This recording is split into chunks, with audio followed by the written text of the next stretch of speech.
والدین سے کہتا ہوں کہ اپنے بچوں کو عزت دو، عزت دو، عزت دو، عزت دو۔ پھر آپ سے زندگی کے بڑے فیصلے ہیں شادی، اب لوگ اکٹھے پڑھتے ہو لڑکے لڑکیاں، اپنی شادی کے فیصلے خود نہ کرو، اپنے ماں باپ کے حوالے کرو، اس میں شرافت بھی ہے، اس میں برکت بھی ہے، اس میں رحمت بھی ہے، اور اس میں والدین کی دعائیں بھی ہیں۔ کورٹ میرج کو ہوا نہ دو، boyfriend girlfriend culture ہمارا نہیں ہے، میرے نبی کے طریقے میں مرد اور عورت کا صرف نکاح سے تعلق ہے، اس کے علاوہ سب جہنم کی آگ ہے۔ اور والدین سے کہتا ہوں کہ اپنے بچوں سے پوچھ کے رشتے کرو، زبردستی مت کرو۔ میرا معاشرہ بہت سنگین قسم کے جرم کا شکار ہے، بچوں پہ مسلط کر دیتے ہیں، ایتھے ہی کرنی ہے، جٹاں چی کرنی ہے، بٹاں چی کرنی ہے، پتہ نہیں آئے کتوں ہیں جٹ بٹ۔ چلو تم ناراض نہ ہو، راجپوتاں چی کرنی، میں راجپوت ہوں، میں اپنی قوم کو بھی رگڑ دیتا ہوں، راجپوتاں چی کرنی، اگاں کرنی ہی کوئی نہیں۔ یہ ظلم و ستم اولاد پہ مت کرو، اپنی بچی سے پوچھو، اگر بیٹی ہاں کرے تو پھر قدم اٹھاؤ، اگر بیٹی کہہ دے میں نہیں کرنا چاہتی تو وہ نافرمان نہیں ہے، اللہ کے واسطے میری سنو۔ صرف تم نہیں سن رہے ہو، اس کیمرے سے لاکھوں کروڑوں لوگ سن رہے ہیں۔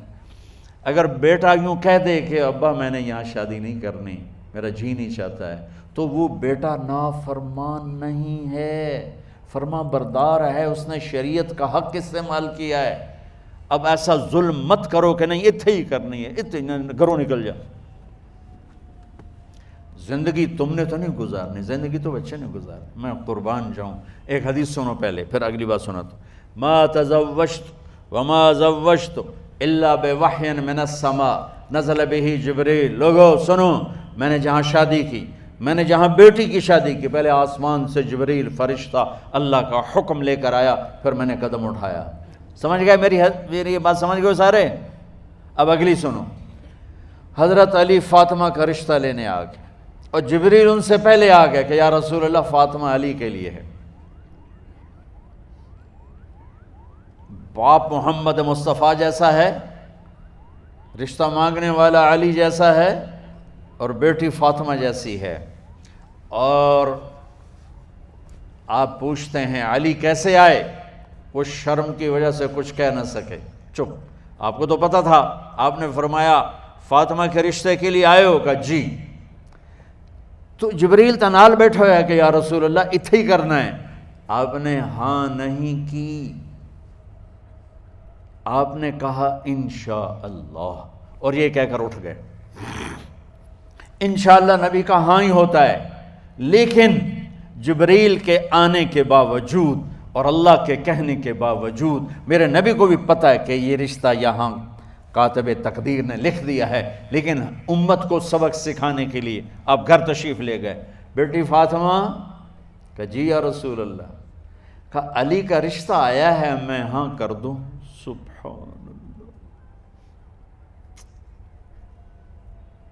میں اپنے دیہاتی بچیوں پہ مجھے رونا آ گیا کہ جنہیں پتہ ہی نہیں ہوتا سانو کہیں دے نال بندے پہ جانور ہے یا انسان ہے۔ علی جیسا داماد، چلو علی کو چھوڑو، فاطمہ کو چھوڑو، جبریل آیا بیٹھا ہے، جبریل آیا بیٹھا ہے، اس کے بعد فاطمہ سے پوچھنے کی کیا بات؟ جبریل آ کر کہہ رہا یا رسول اللہ، اللہ کہہ رہا فاطمہ علی کے لیے ہے اور علی فاطمہ کے لیے ہے، اور پھر آپ کہتے ہیں بیٹی فاطمہ ہاں کر دو؟ ہماری تو آج کی بیٹیاں انکار نہیں کرتی، چپ کر کے گاں ماج طرح بن چھڑ دین قلعے نال۔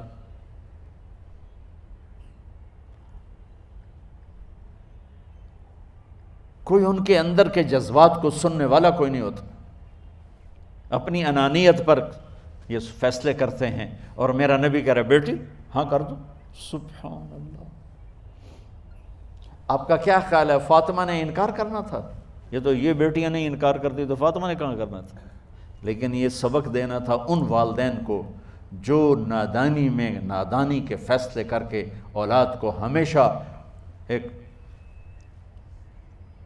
ٹھنڈی آگ میں دھکا دے دیتے ہیں۔ حضرت فاطمہ رضی اللہ تعالیٰ عنہا نے جب ہاں کی، پھر آپ باہر نکلے۔ اچھا مزے کا واقعہ ہو، حضرت علی اٹھ کے باہر نکلے تو صحابہ باہر کھڑے انتظار کر رہے تھے کہ کیا ہوا۔ حضرت علی کو بھیجنے والے تھے عبد الرحمن بن عوف۔ پہلے ابو بکر گئے تو آپ نے انکار کر دیا، عمر گئے رشتہ مانگا، آپ نے انکار کر دیا۔ عبد الرحمن بن عوف نے علی سے کہا آپ جائیں، آپ کا رشتہ رد نہیں ہوگا۔ کہنے لگے میرا تو ذاتی گھر بھی کوئی نہیں، مجھے کہاں سے رشتہ ملے گا، میں تو بالکل غریب ہوں۔ کہا نہیں تم جاؤ۔ تو واپس آتے انہوں نے عبد الرحمن بن عوف پہ چڑھائی کر دی، ویکھیا ہے نا تو میں نو گلے آئی، انکار ہو گیا۔ تو صحابہ نے پوچھا کیا ہوا؟ کہا کچھ کہا ہی نہیں، چپ کر کے اٹھ گئے۔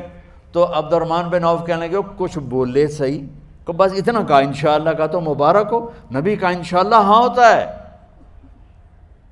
کہا اچھا، تو اتنے میں آپ باہر تشریف لے۔ کہا علی، کہا جی، کہا لو بلاؤ، لوگوں کو بلاؤ۔